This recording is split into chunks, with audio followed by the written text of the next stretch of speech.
जब कोई भी किसी नक्शे को देखता है ना, तो नदियां बस कुछ नीली रेखाएं जैसी लगती हैं, एकदम साफ, सुलझी हुई और बिल्कुल स्थिर। हाँ, बिल्कुल।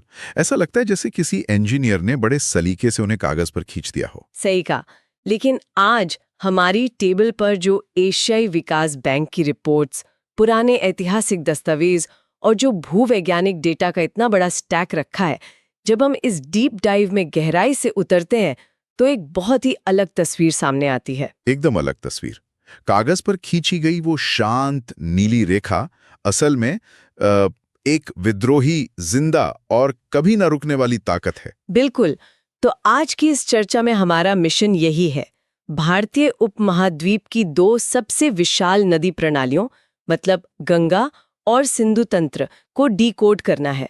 और सबसे जरूरी बात, ये जानकारी कोई रट्टा मारने वाली क्लास नहीं है। हाँ, ये समझना जरूरी है। यह एक बहुत ही दिलचस्प और बहुत ही आम भ्रांति है।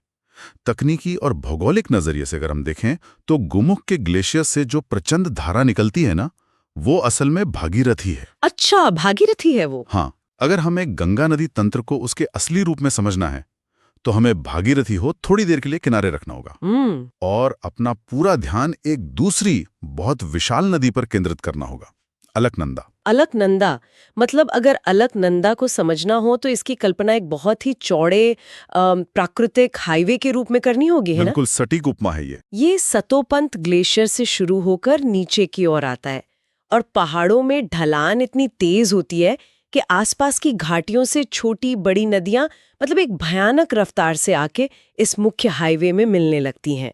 और यहाँ सबसे आकर्षक बात यह है कि ये मिलन कोई शांत घटना नहीं होती है। ये नदियां अपने साथ सिर्फ पानी नहीं ला रही हैं। हाँ, पानी तो बस एक हिस्सा है। वे भारी मात्रा में ग्लेशियर की बर्फ, बड़ी बड़ी चट्टानें और पहाड़ों को काट कर निकाली गई हजारों टन गाद ला रही हैं। जब दो ऐसी हिंसक नदियां पहाड़ों के बीच किसी संकरी घाटी में आपस में टकराती हैं तो उस संगम को हमारे इतिहास और भूगोल में प्रयाग कहा जाता है। अच्छा, तो प्रयाग शब्द वहां से आता है? हाँ, और अलकनंदा के इस सफर में ऐसे 5 प्रमुख संगम आते हैं जिन्हें पंच प्रयाग कहा जाता है। उफ, ईमानदारी से कहूं तो इन 5 प्रयागों को सही क्रम में याद रखना हमेशा से एक बुरे सपने जैसा लगता है मुझे। मैं समझ सकता हूँ, नाम इतने मिलते जुलते हैं कि सब आपस में उलझ ही जाते हैं। बिल्कुल। लेकिन हमारे आज के स्रोतों में ना पुराने ग्रंथों से निकला एक बहुत ही शानदार फॉर्मूला है।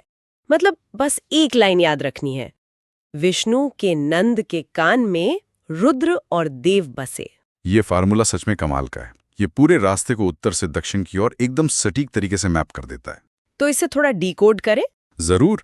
सबसे पहले विष्णु यानी विष्णु प्रयाग, जहां अलकनंदा वाले हाईवे में धौली गंगा आकर मिलती है। इसके बाद नंद से आता है नंद प्रयाग, जहां नंदाकिनी नदी का संगम होता है। फिर कान यानी कर्ण प्रयाग, जहां पिंडर नदी मिलती है।